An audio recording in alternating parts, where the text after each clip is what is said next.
You're tuned into the It's Real podcast with your hosts, Kayla, Kallander, and Andrew Yaggie. Each week, we'll talk about what happens behind the scenes working full-time in real estate and share with you real-life stories, our successes and failures as we work to help consumers and industry professionals reach their real estate and real-life goals. Here we go. Welcome to episode 91 of the It's Real podcast. I'm Kayla Kallander, and I'm a mortgage lender. I'm Andrew Yaggie. I'm a real estate agent. Hello, Kayla. Happy Veterans Day. Happy another beautiful fall day. Another beautiful fall Veterans Day. I know we had kind of sleet flying sideways last night, but it looks like a beautiful rest of the week. It's Veterans Day. We're celebrating our veterans and a lot to talk about today. I'm excited. Yeah, good. Well, I don't think we got together last week. Just, it's amazing. And I even look, we're moving into the slower time of year for real estate. And, in some ways, there are a lot of people are like, oh, the market's so slow. Nothing's moving. Sellers wondering why their homes aren't selling. But realistically, we're just into a normal market, I think, which is hard for people. But nonetheless, it just seems like, boy, things just keep moving, especially for people like you and like me who are maybe a little bit more active than, the status quo. And as a result, it's like, boy, it's slowing in some ways, but it isn't. I know. We actually had 5 accepted offers between Saturday night and Sunday night. And so, part of me is like, is it because people want to get into homes before the end of the year? And I thought about it, and some of them had been looking for a while, but people forget that there's less competition this time of year. People don't want to move during the holidays. So although, things might slow down, it does speed up in other ways. And in other ways, it speeds up because there's holidays and, all your kids' events and things like that. So this time of year, although it kind of slows, it also speeds up too. Mm-hmm. Yeah, for sure. Yeah, I was reading something by Ricky Carruth, who is, a big agent down at the Gulf Shores of Alabama, does a lot of free coaching online and, just really, especially for agents. And he had talked about how, a lot of people are complaining how, boy, the market's slow. Nobody wants to buy. They're saying January next year, or whatever. And Ricky's like, hey, that's great. So stack those buyers or those sellers, for January. But in the meantime, closings happen every single day and will continue to happen every day, forever. So get out there and go find those motivated people, the ones that want to sidestep that competition and go find them. Go find your people. Mm-hmm. Motivated is a big word because, you can spin your wheels with clients that, I get it. It's a big decision and no one should, make a decision lightly when it comes to the biggest purchase of your life. But there are some motivated people out there that really need our help. And there's some that, can we see these 27 houses? Can you run the numbers? We want to wait rates. We want rates to come lower, but they come lower. But there's a big difference between a motivated buyer and one that is really just, I don't want to say waste our time, but you've said before, was it you're not a professional door opener? Is that what it was? Or yeah, exactly. We have to be, I don't want to say choosy, but we want to work with the people that want to work with us because we also, want that reciprocation and we don't get paid either. And we want to be part of people's purchase, not, part of just like their history of I tried and I never bought. Yeah. Kayla, that when you say professional door opener, it makes me think of a scenario yesterday. There was an agent from your general vicinity that came to show one of my properties in a rural area, and they ended up, they were about a half an hour late, and then a half an hour into the showing, they were supposed to be there before they canceled, and then even called me and said, "Oh, we just drove by and it just clearly wasn't a fit." And hey, that happens, but then I have sellers who are very upset because, hey, they have animals at home and they have to drive back to this rural area, leave work, et cetera, and, all kind of for nothing. And it happens and it sucks. But I look at that agent being probably a professional door opener, simply because if I'm going to go work with a buyer we're generally going to spend a little bit more time, or I'm going to get to know them a little bit more and know, hey, if I'm going to drive all that distance, that we're actually looking at something that is going to be a good fit, that it just isn't. Because again, there are a lot of, buyers out there that are just professional lookers too. They just really have no intent to buy. And I mean, they think about it, but they really don't have any intent of actually buying. And I think too, a lot of people just want to see houses. And in that case, I mean, I'm not a realtor, but I say go to open houses then, go and browse during the parade. I remember when we were building with a builder in town. And I remember saying to my realtor, hey, can we go see, there's a house that's listed for sale that's the same layout. We had no intentions of buying that house. We were building, but I'm like, I wanted to see it because I want to see the light, like how they did it. And the realtor's like, we can, but just remember, like, when we set up an appointment to see a house, the sellers are thinking that you're interested. And it really helped me, even being, in that situation, like, yeah, like they have a family, they had dogs, and it's, one of those things where it's not like inconvenient maybe for the realtor or you, but for the seller too. And it's more of a respect thing. Absolutely. But, people don't know what they don't know. And I think just on the front end, it just, there's not enough education, or people are not taking the time to get educated or aligning themselves with the proper professionals. And that's right.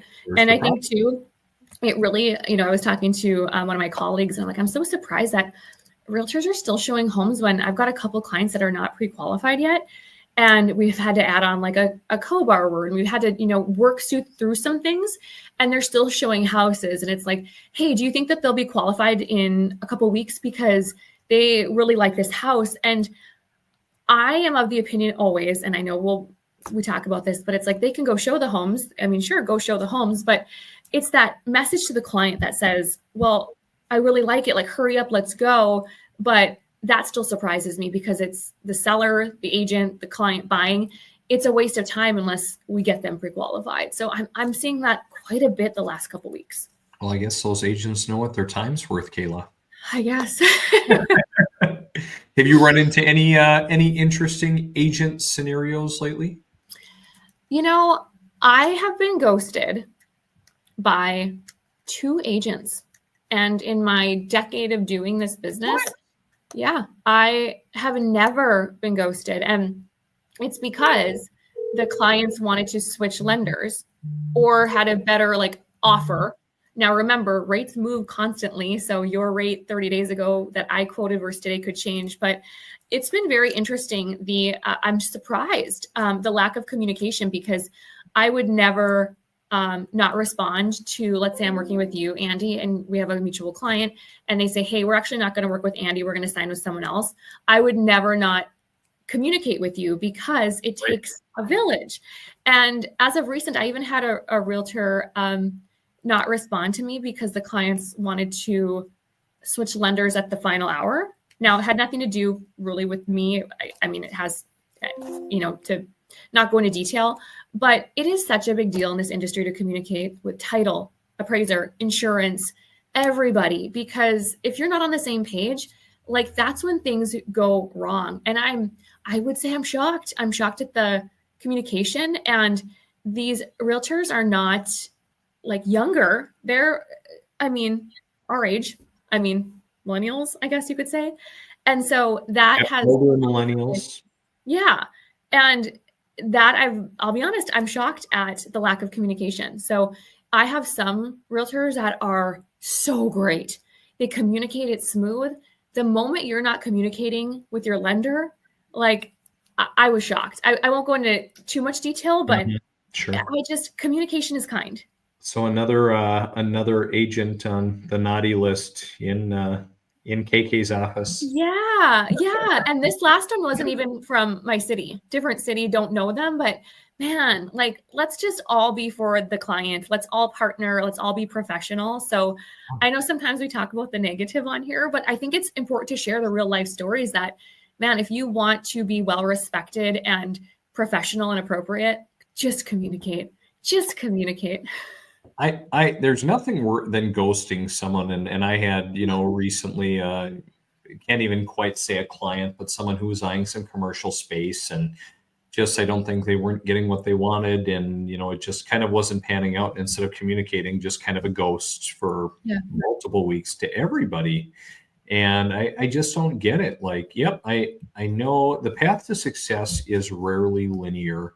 And I mean, you look at all of the instances in life. I mean, Colonel Sanders, was he in his 60s when he finally figured out KFC and was pretty much broke.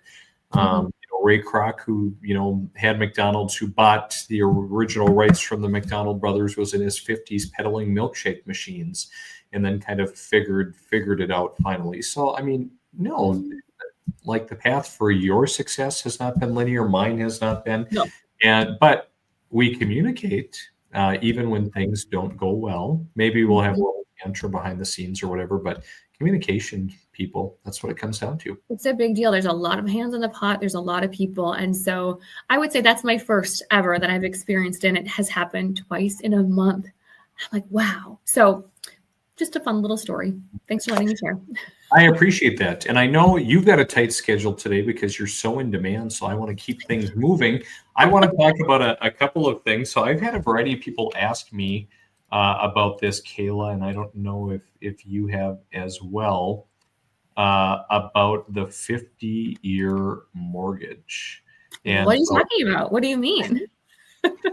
I saw that. I've got to share this with you, Kayla. I saw this. Another agent who I know had posted this morning, kind of this news headline about the 50-year mortgage, about Dave Ramsey's in critical condition after learning of the 50-year mortgage. And, oh my gosh.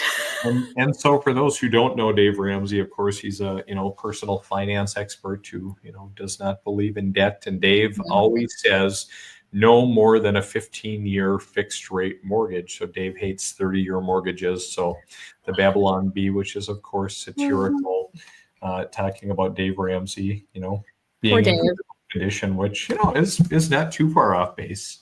No kidding. I feel like he probably is. He might be having some health issues after hearing about this. But yeah, it's everywhere. And we're in the industry, so we're seeing, colleagues and, people in our industry, talk about this. But yeah, I mean, Trump is proposing a 50-year term, and it's a hot topic. Well, I think, to clarify, I think, there are a lot, I just kind of Googled it, and I mean, there are a lot of articles and, AI responses and whatever. And I think it was, slightly misguided. Somebody proposed it or someone brought the idea. And I kind of feel like maybe some social media intern or somebody came out and posted it or something and thought, yeah, that looks like a good idea. Let's kick it out for conversation pieces. And it's got kind of mixed reviews, Kayla. It does. Yeah. I mean, a lot of the industry professionals that I see, mortgage lenders, a lot of them are coming out and saying, this is terrible. This is a bad idea. Realtors I'm seeing saying the same thing. And then I'm seeing a few that are like, hey, this is a great, awesome thing. Very few. I did a poll on LinkedIn, and I should look to see how many responses I have. I'll pull that up right now. But I did a poll, and I think 2 people out of like the 190 said it was a good idea. But then you have a good amount of people in the middle that say, hey, we need to be industry educators, advocates, and learn about our clients' goals and scenarios before we start saying this is good or bad. And I would say I lean more. Oh, hey, you found it. I lean more towards the no, but I want to break it down. In that poll, you saw there was a couple, like 2% said it's an answer to affordable housing. 73% said it's not the answer. 25% said pros and cons to both, and there's 234 votes.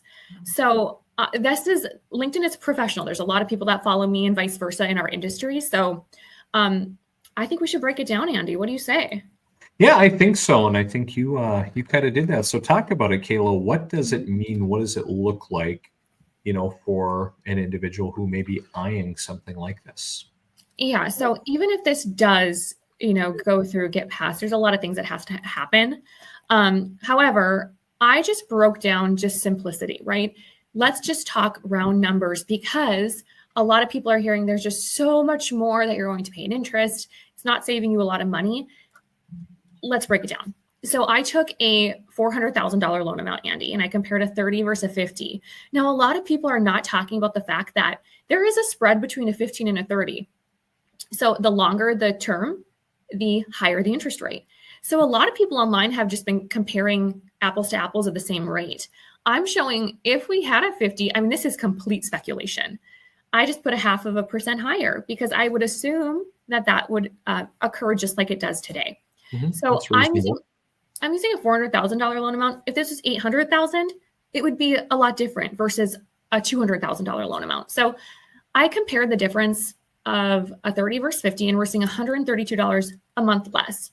For some people, that's significant. If this was a $600,000, $650, we would see $350, $400. So depending upon the term will obviously impact your principal and interest. But the big thing that people are talking about is, okay, that can be a big chunk for a person that can free up some cash flow. What does the interest look like? So I did this over 10 years. A lot of others are doing it over 50 and doing the same rate. So I did a 30 versus 50, interest paid over 10 years.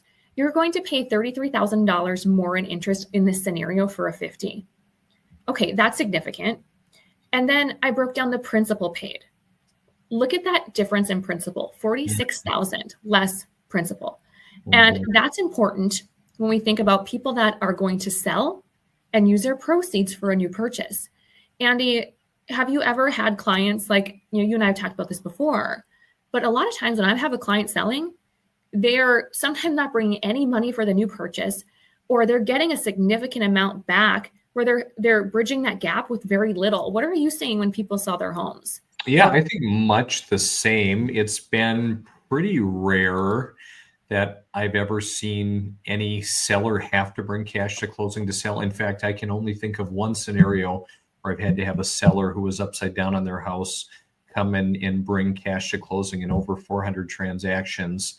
But I think if the 50-year mortgage was a reality, I think you'd see a lot more of that. I think you'd have a lot more people who would end up upside down on their homes just because of, life circumstances, divorce, relocation for work. Hey, boy, we got into this house and we thought this was going to be good, but this just isn't working. What do we do now? We're upside down. I think that's a concern because a lot of people use their first home to get to their second home. And so that is a concern when we're looking at the actual principal paid over those 10 years. And the reason I did 10 years is a lot of people are not staying in a home for even 15 years. It's usually about 7 years on average. So one thing I want to share too is we have to remember that a house appreciates. This is typically your biggest wealth moving tool. So if you bought a house for $500,000, I did a 4% rate of return. Now, it could be different depending where you live, 3, 5. So I have an appreciation over 10 years of about $740,000. Like, that's great. We can't forget about that. But then I broke down, okay, what is the equity after the 10 years? What it's worth versus what you owe. And as you can see, $49,000 less equity for a 50 versus 30. However, Andy, I want to point out, you have $353,000 more equity than if you were renting. So it really is something that, do I think it's the answer to affordable housing? I don't. But do I think it could be used as a tool if guided, if used correctly? If we're freeing up cash flow, what are you doing with that cash flow? If you have a client that, I had a client last month, they had a year of daycare left. They knew they were getting a promotion and their spouse is going to start work. And they said, if we could just have some type of relief for the next 12 months, we could look at an ARM, things like that. But this could be something that, if used correctly, could work for some people. And ultimately, every mortgage lender's favorite fact or stat to quote, the fact that, hey, even if you did this, you'd have $353,000 and change more equity than renting. Yeah. I mean, at the end of the day, I was thinking about this morning. People are buying cars for $1,200 a month payments, $700 a month payments. People are going to Europe and spending $10,000. Women love their beautiful handbags and their beautiful shoes. Like, we all have the things that we purchase and spend money on. And I was talking to a girl last week and she so badly wanted a house for her dog. She had a 175-pound dog. She was miserable in this apartment. And I think about someone like her and just the ability to have a home. I think it's sometimes we, I have to be careful what I say, but sometimes people just want a place to call home and you have to make a sacrifice, whether it's spending more or putting money down. And ultimately, I think owning a home isn't just about the dollars. It's about your peace of mind. It's about your safety. It's about so many other things. And each scenario is just so different. Mm-hmm. Yeah. No, it's interesting to see. Overall, I would not be a fan. I mean, I think it's one more tool in the tool belt. So I think having access to it would not be a negative thing because it's not up to me to decide what you do with your money and what decisions you make. I look at, having investment properties, and I have, one kind of blanket commercial loan for a good chunk of properties. And I was able to get one of my lenders to amortize it over 30 years, which is pretty rare in the commercial space when most will not do it any more than 20, maybe 25 years. So some would say, well, you're not paying it down quick enough. But I would say I pay extra on it when it makes sense. And like in the case right now, when I've been working on some flip properties and I need a little extra cash flow, it's been nice to have that. So, conversely, I could see that same piece for a consumer, although overall probably not going to be a positive product for most people if it ever came to be. I would agree. And I think too about the people that I've refinanced in my lifetime. And when offered, hey, do you want to do a 25-year, 20-year? A lot of them are going back to 30. So some of these people, they are going, they're 5 years in and they say, no, I want to do a 30 for the cash flow. Well, now they're at, 30 plus years, 35 years. And I just ultimately think it's about being smart about it. I don't think it's the answer, but like you said, it's another option for maybe someone with a unique circumstance. And I look back to Dave Ramsey as well, kind of the joke about him, and being in critical condition. A lot of people would always argue to Dave, get a 30-year and just make extra payments. The reality is most people don't do it. I'm not a big Dave Ramsey fan. I really don't follow his mindset. I know it's good for a lot of people, but I think the reality is even arguing the cash flow, most people are just not going to do it. So right. And one could argue going from a 15 to a 30 is irresponsible when you look at you know what I mean? So again, I'm playing devil's advocate a little bit. I don't think I would put clients in this or advise, but ultimately I don't think it's the answer, but maybe for 1 out of 50 people, it could be an answer. Well, we'll see if it even comes to fruition. We'll see. Yeah, we're probably spinning our wheels. Good conversation. So anyway, well, I know you've got to get moving to your next thing. So that's going to wrap up episode 91. Thanks for connecting, Kayla. I hope you have a great rest of the week. I will if you will. See ya.